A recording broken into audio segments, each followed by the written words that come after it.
Hello, are you sick of me yet? All right, we're on day 23 now, and now we're going to talk about forming people. Now this is an acronym. Today we're only going to go over the first two letters because I really want this to hit home for you. This is so important. This is going to change how you think about your business and how you think about talking to people. So when you form people, really it's just getting to know them.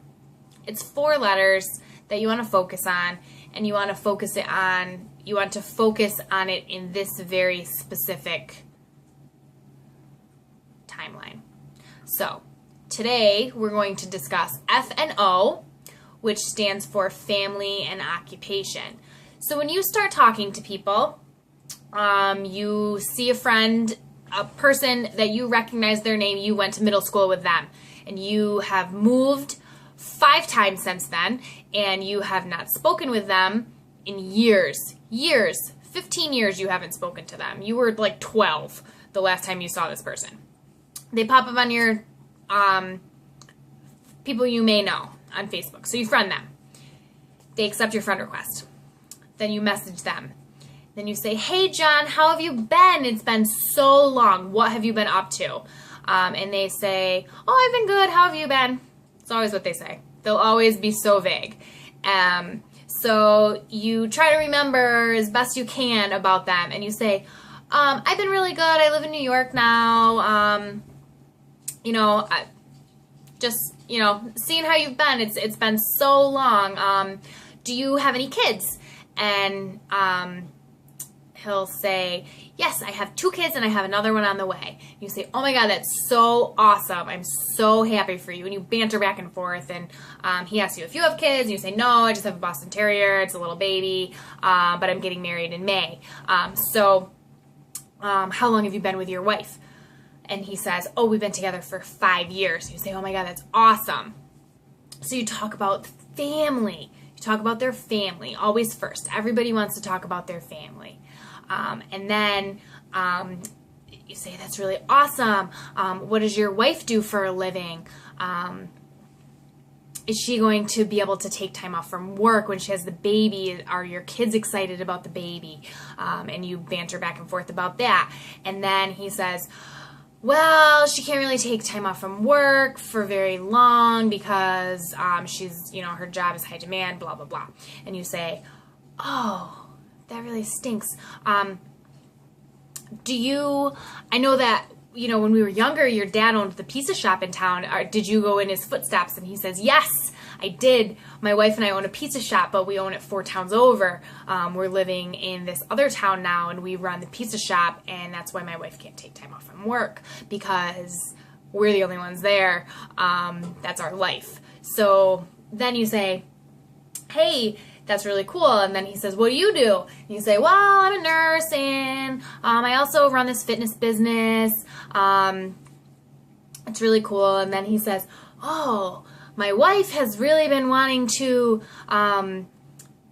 get back in shape, and she's really excited to get back in shape after she has the baby, because it's going to be her 3rd baby, and it's going to be the last one, so she really wants to get rid of all the baby weight afterwards. And then you say, oh, I run these challenge groups. When is she due? I would love to have her in a challenge group when she's ready. I can, message her. I can send her a friend request and tell her more about it. He says, oh, that would be really great. She's due in June, so she'll probably be ready by the fall. And you say, okay, cool. I'll write her name down, and I'll put her on my list to talk to her over the summer. And, blah, blah, blah, and you go back and forth. So that really actually did happen to me this week. And it was really nice to talk to this person. I really hadn't seen him since middle school. His dad really did own a pizzeria. He really is running a pizzeria. His wife really is having a baby. And she really is going to have to go back to work really soon. So I invited her to a challenge group. I don't know if she's going to accept yet, but I planted the seed. So I kind of went it just goes. So that's how it goes. And we can talk more about R&M later next week. But what my banter was, is it all flows together. And when you're talking to people and you're forming them,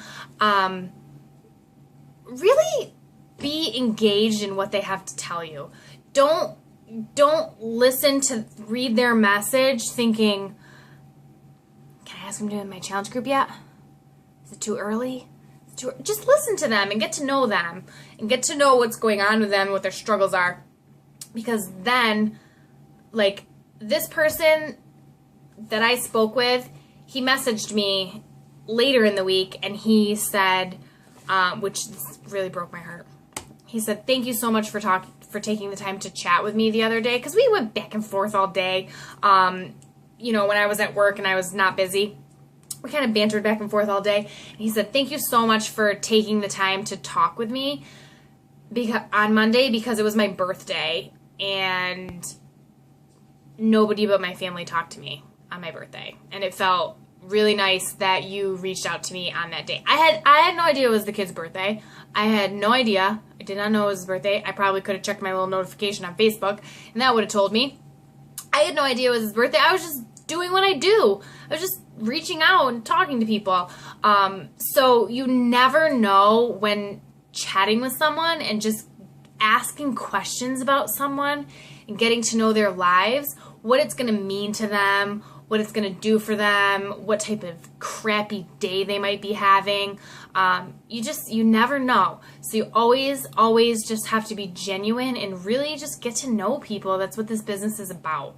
It's about helping people, getting to know people, and forming is the best way to do it, and it keeps you organized. So today, I would like for you to make a list of the 3 places that you most frequently go where you have the opportunity to meet new people. 3 places. For me, it's very difficult. I don't have kids. If you have kids, you have an in. You are going to hockey games, dance, PTO meetings. You're going to all these places. I always feel like I'm at a disadvantage because I don't have children. I'm like, well, how am I going to meet all these people? Church. Maybe you have new people coming to church. The gym. Maybe you have new people coming to the gym that you go to. If you don't have places where you have the opportunity to meet new people, you need to go find some new hobbies. Go do some things. Go join a knitting club. Go join a book club. Go take an art class. Go somewhere where you can do something that you enjoy doing and you can also meet new people. I'll tell you what. I never go to the bar without bringing my business cards with me.